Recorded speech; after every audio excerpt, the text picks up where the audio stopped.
This episode is brought to you by Meow Wolf. Play like a kid, pay like a kid this summer at Meow Wolf Denver. July 23rd through August 11th, you can grab your adult tickets for kids' prices for a limited time only. Come explore solo, bring your BFF, or even bring some actual kids for a cosmically cool adventure. Visit meowwolf.com/Denver to get your tickets now. Again, that's meowwolf.com/Denver to get your tickets before mom drags you back to school clothes shopping again. Ugh. This episode is brought to you by Soul Community Planet. You don't have to go away to get away. SCP Hotels in Colorado Springs is offering a special discount for Colorado locals, so you can save on your summer adventure today. Book with code CITYCAST for 20% off weekday stays. Rediscover the joy and beauty of our great state. Book your Colorado Springs locals getaway today at scphotel.com/Colorado Springs and make sure to use the code CITYCAST. That's scphotel.com/Colorado Springs.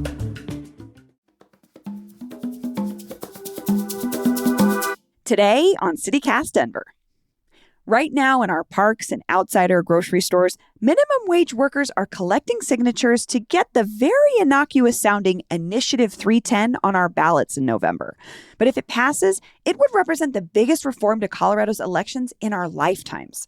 2 weeks ago, we had the backers of Initiative 310 on to explain their case for getting rid of party primaries and implementing ranked choice voting. Today, we'll hear from their biggest critic.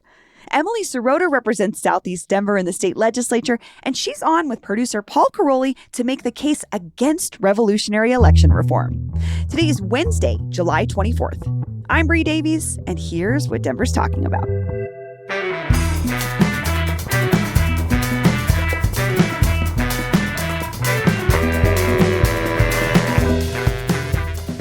Representative Emily Sirota, welcome to CityCast Denver. Hi, thank you so much for having me. So we've been talking a lot about this Initiative 310 proposal on the show. And I have to tell you, we've been hearing a lot of feedback from listeners, and it's a lot of positives. People are excited about this ranked choice stuff. But at the very end of the last legislative session, you got an amendment passed that a lot of people are calling a poison pill to shut it down. Why did you do that? Well, I think poison pill is a poor characterization of an amendment that we added to the bill. It doesn't prevent us in Colorado from implementing Initiative 310 should it get enough signatures to be certified for the ballot and then pass with voter approval.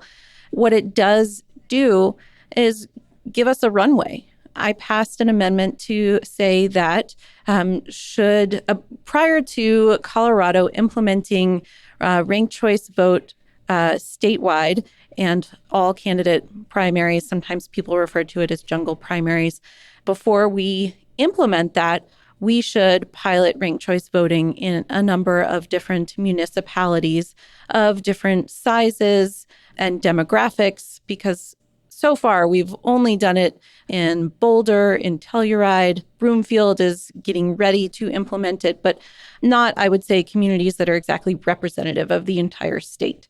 And so this amendment says we're going to pilot this in these different municipalities and then report back and tell folks, this is how it worked. These are how the kinks can get worked through, because I think after hearing from our county clerks all over the state, they have a lot of concerns about how we implement this ballot spoilage. We have an amazing election system here in Colorado. It's often referred to as the gold standard. Mm-hmm. And it's just curious, why would we upend this so quickly without working through it? Because Colorado has a history of doing big things and great things, but we also like to pilot it to make sure that we get it right and to not disenfranchise voters. And that was the goal with my amendment. And I just have to say, there was a lot of fuss later, like weeks later after the bill had passed. I think it's because, as the Colorado Sun pointed out, the amendment was passed with about a minute of a speech from you, and you didn't even say the phrase ranked choice voting. It sounded like you were trying to sneak this in, and then it got passed without a lot of discussion. And now people who are proponents of ranked choice voting are upset that it's going to be delayed when there's so many of them that are so excited about it. Well, I said other methods of voting because Initiative 310 is not just about ranked choice voting. It is about this eliminating party primaries. So going to an all-candidate primary ballot and doing ranked choice voting for the general election. And so before we go all in on this, the idea was we should pilot it. And, I can just tell you for the way in which we pass amendments, they all pass like that. I offered, I want to say maybe 5 amendments, and they all, except for one, engendered no discussion. I just offered them. I said, this is what we do, and we passed it. And that's just not an unusual thing to have happen. I say, I move the amendment, and I do it in front of a press table, and I ask for it to be displayed. And it's displayed on this giant screen that's like 2 stories high in front of an entire chamber and the lobby behind it. And so I did this in front of everyone. It wasn't like I snuck something in the dead of night. That's just not how our process works. And in fact, then when it went over to the Senate to be repassed after the House made its changes, the Senate president told everyone what changes we made, including describing this. It was repassed with bipartisan support and bipartisan sponsorship, and off it went to the governor for his signature. Yeah, and he did sign it, but he also seemed to address your amendment when he said that he's going to uphold the will of the voters if 310 is passed in November. So I guess what I'm curious about is, if you weren't trying to circumvent open and honest debate, as the Denver Post accused you of doing, why not talk about it? And should we talk about it now, the actual content of this measure, open primaries and ranked choice voting? What do you think? Well, we can talk about what I think. I think the bill came at the end of the session, and it's a Senate bill. So I had no role in when I got it. I just got it when I got it, with just a few days left in the legislative session, which is we don't have time to get into. Let's not even address the process anymore. Here, we're at this point where they're collecting signatures right now. I think voters want to know what to think about this ranked choice voting thing. It seemed like you were trying to shut it down or block it or stop it. Maybe that's true, maybe it's not. But here we are in a point where the governor says he'll implement it if voters approve it. So do you like it or not? I'm not a fan of it. I think that we have a good system that works here in Colorado. I don't think that this is a really good time to be upending our system, whereby we have, I think in Colorado, some of the highest approval ratings of our election system. Over 70% of Coloradans feel good and happy and confident with the way in which we conduct our elections. We have incredibly high voter participation in Colorado. I think right now we're ranked 2nd in the country, and over the last decade, we have ranked in the top few. And that is because we have done things like, for example, all mail ballots. We do that now. But it took 15 years to implement that. And so we started out with, military overseas folks being able to get their mail-in ballot. And then we moved to a place where Coloradans could request it. And then after all of that had been in process and counties had worked through this, we then implemented it statewide in 2013. And people had 15 years of practice so that we ultimately got to the place where when it was implemented, 70% of Coloradans were already doing it. And so I think my issue is trying to make these massive changes to a system that I think is working. I think, in the state, we have really good representation, and I think it really spans the spectrum from all sides of the aisle.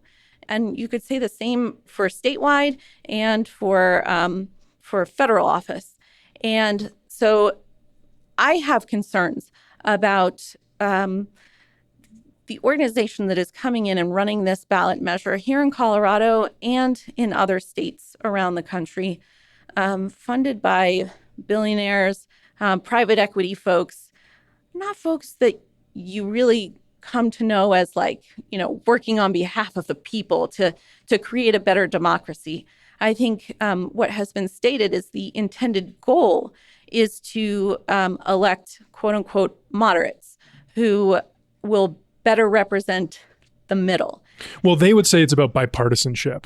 I asked them directly, he didn't even say he's a billionaire, but Kent Thiry and Amber McReynolds, who's the former Denver elections official, I asked them directly about that. Is this about giving moderates an easier path? And they said, no, it's about electing people and empowering them to act bipartisanly so they don't have to appeal to the extremes in party primaries. I think I have heard them say, and maybe they didn't say it on your show, but they have talked about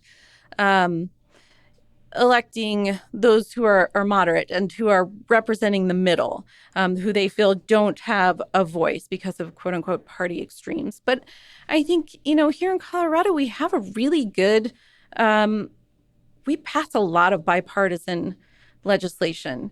I happen to serve on the budget committee, and every bill that we pass has to be bipartisan, except for the budget. That's the one thing it doesn't require. But, for us to introduce legislation, all 6 of us, Democrats and Republicans, have to agree.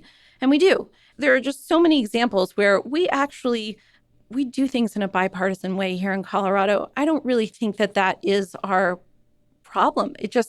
That's not the problem that I have seen.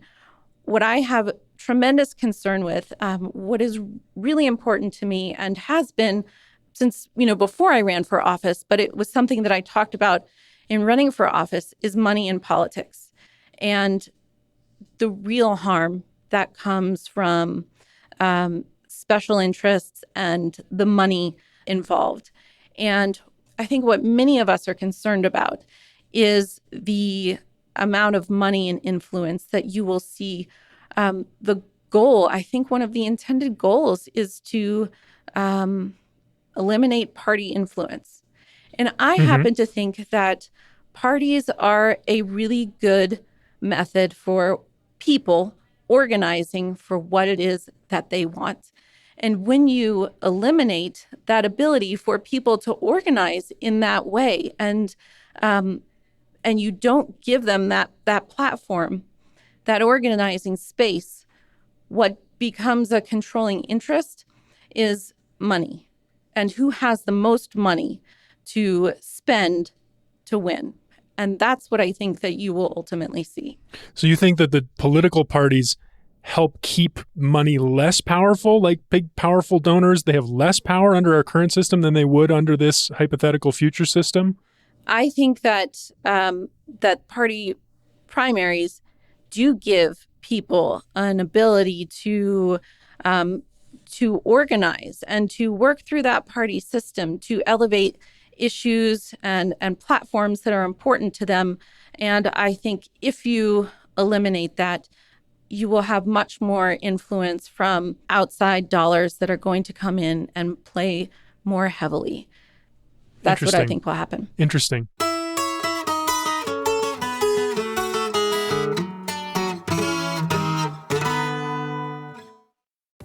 Hi, I'm David Plotz, the CEO of CityCast. The best way to learn a language is immersion, living where the language is spoken and using it every day. That's how I learned French as a kid. But if that's not in the cards for you this year, you can still learn a language the second best way, and that's with Babbel. I live in a city with a huge immigrant population. You probably do too. And in my hometown, a lot of my new neighbors speak Spanish as a first language, and we have lots of great Mexican and Central American and South American restaurants and stores. I wanted to be able to communicate just a little bit better with some of my neighbors. So I started with Babbel, the science-backed language learning app that actually works. And after just a few extremely enjoyable weeks learning Spanish with Babbel, I've already gotten comfortable ordering at a restaurant and eavesdropping on my girlfriend's conversations with her mom. Look, learning a language isn't always easy, but with Babbel it is fun and it feels useful, basically immediately. That's why Babbel has over 16 million subscriptions sold. Plus, all of Babbel's 14 award-winning language courses are backed by their 20-day money-back guarantee. Here's a special limited-time deal for CityCast listeners. Right now, get up to 60% off your Babbel subscription, but only for our listeners at babbel.com/citycast. Get up to 60% off at babbel.com/citycast. Spelled BABBEL.com/citycast. Rules and restrictions may apply.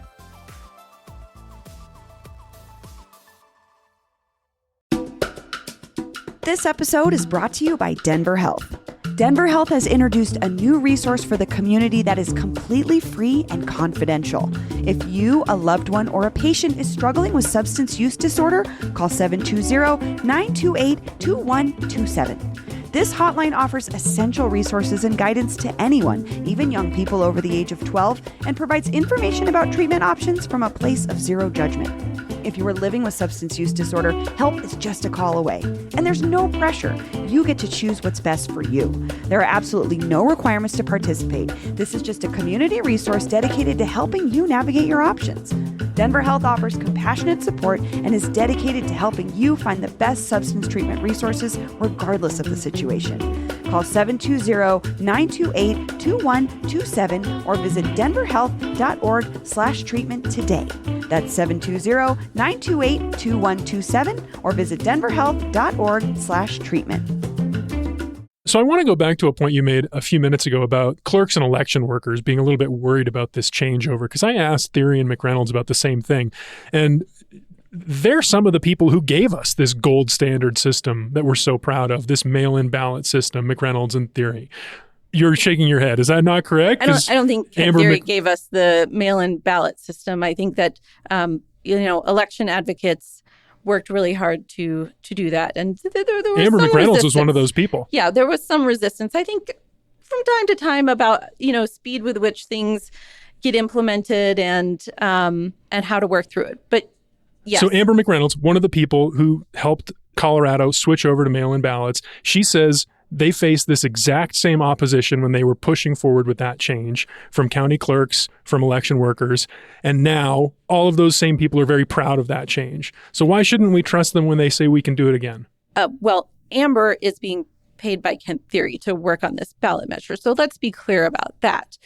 If you want to talk to the clerk and recorders around the state, you would hear something quite different, actually. There are a couple articles that have been written. I think Matt Crane, who is the executive director of the County Clerks Association, has a column in the Colorado Politics.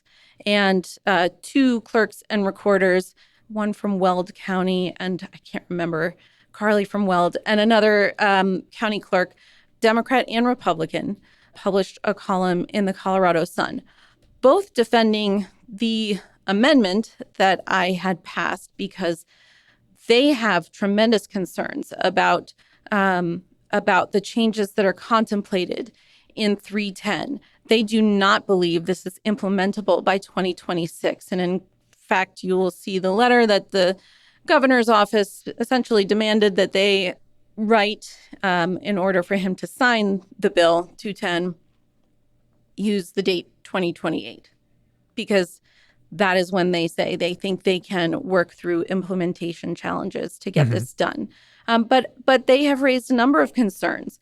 I think our county clerks and recorders, Republicans, Democrats, and there's even an unaffiliated, take great pride in the work that they do in the elections that they run, and have tremendous concerns about the changes that are contemplated. What are the concerns? I understand why they wouldn't want change, period. Status quo is more comfortable. And yes, this is a year when democracy is, in question, especially from Republicans constantly attacking the mail-in ballot system, for example.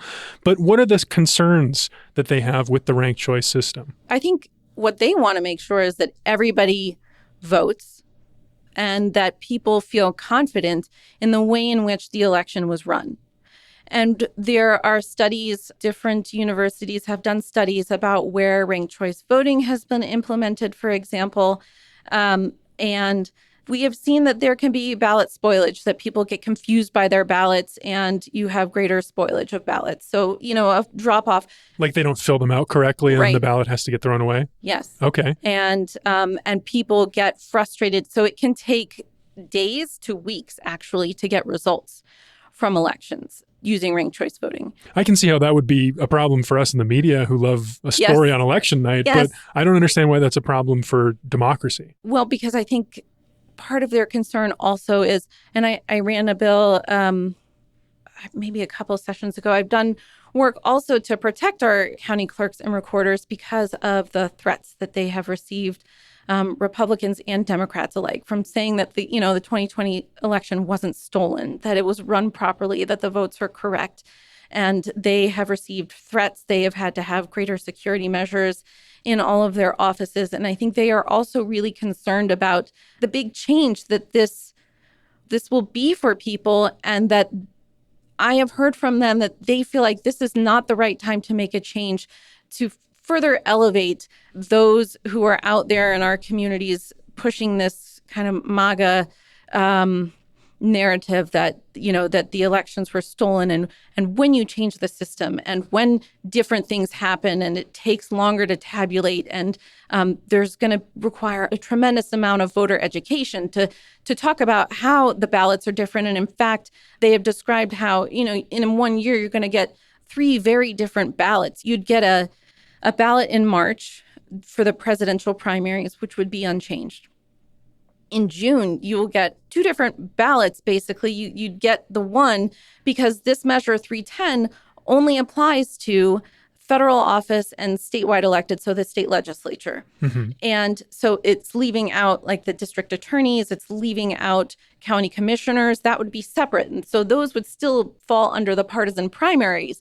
So you'd have these 2 different ballots, the one that everybody would get for the jungle primary. And then you'd have these other partisan primary ballots.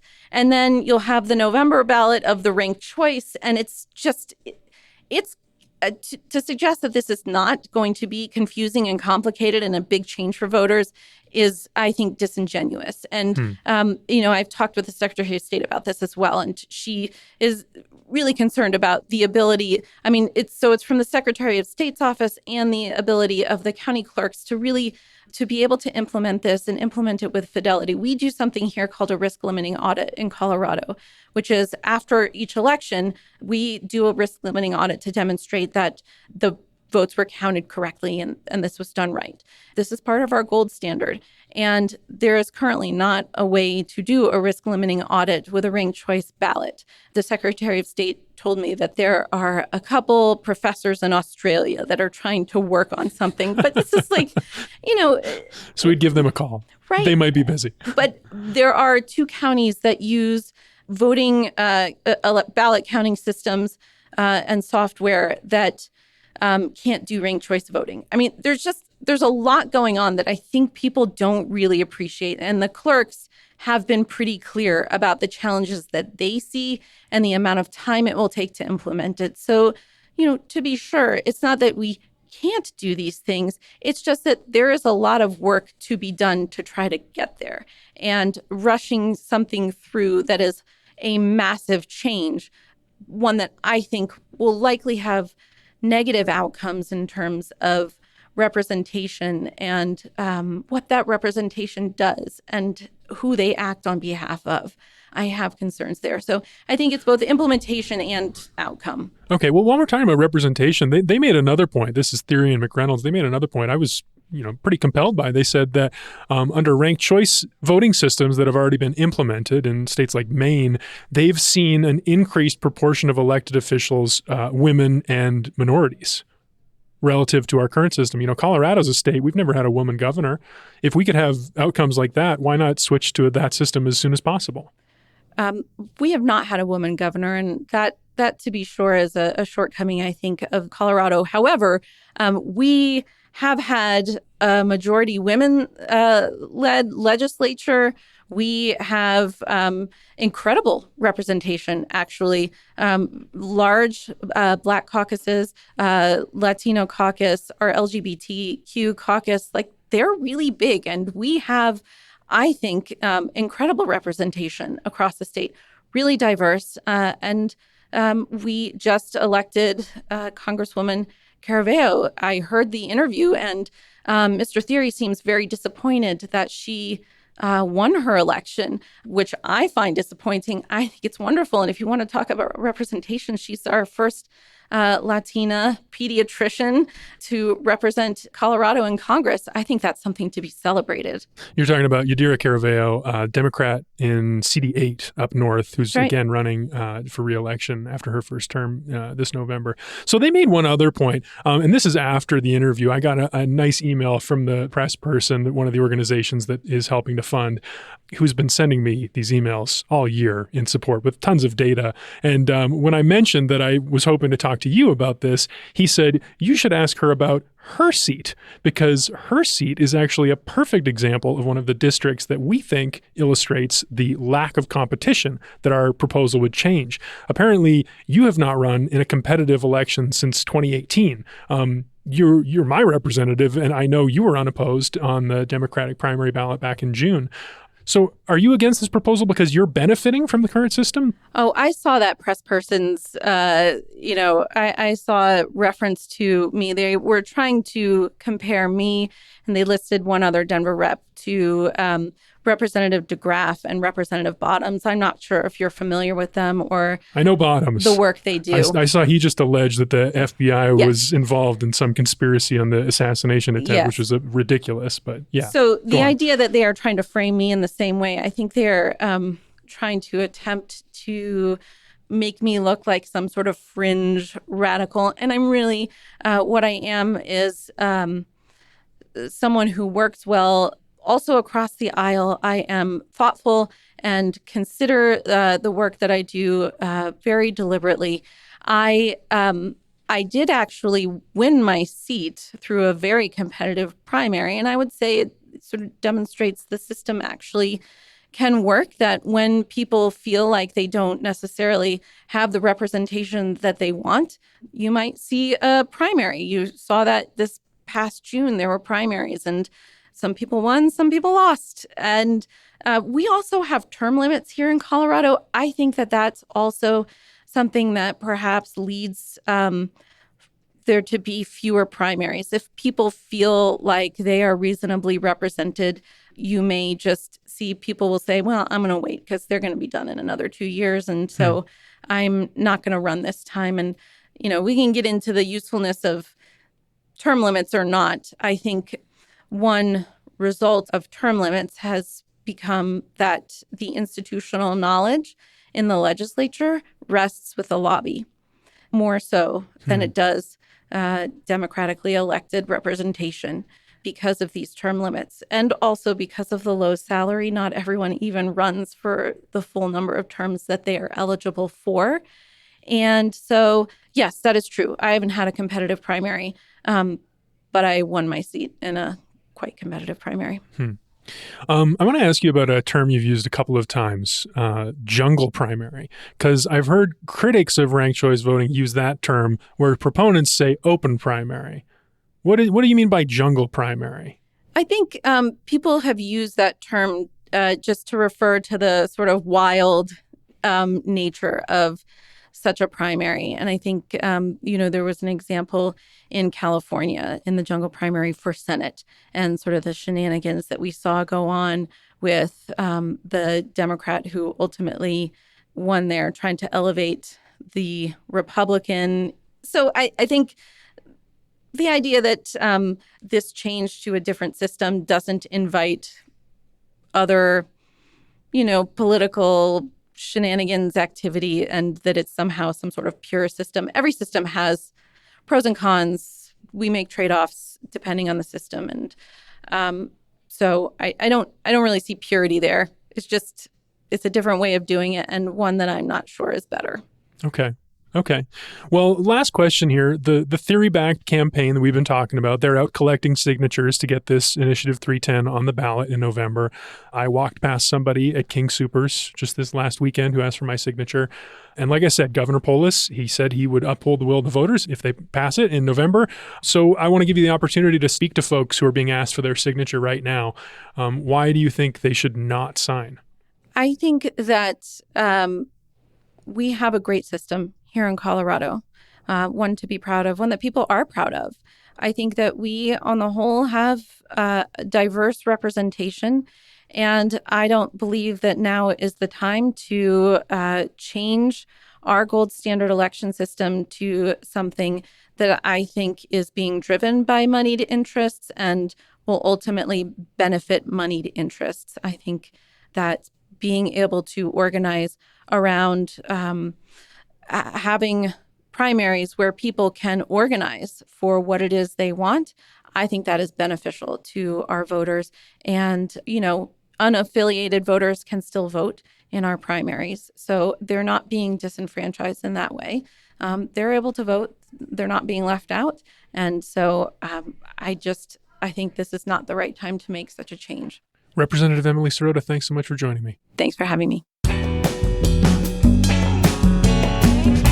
We'd love to hear from you. Are you excited about ranked choice voting? Are you concerned, confused, or just have more questions? Give us a call on the Ranked Choice Voting Hotline at 720-500-5418 and let us know what you think.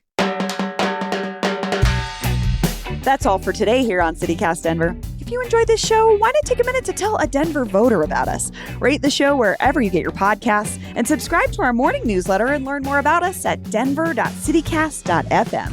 We'll be back tomorrow morning with more news from around the city. See you later.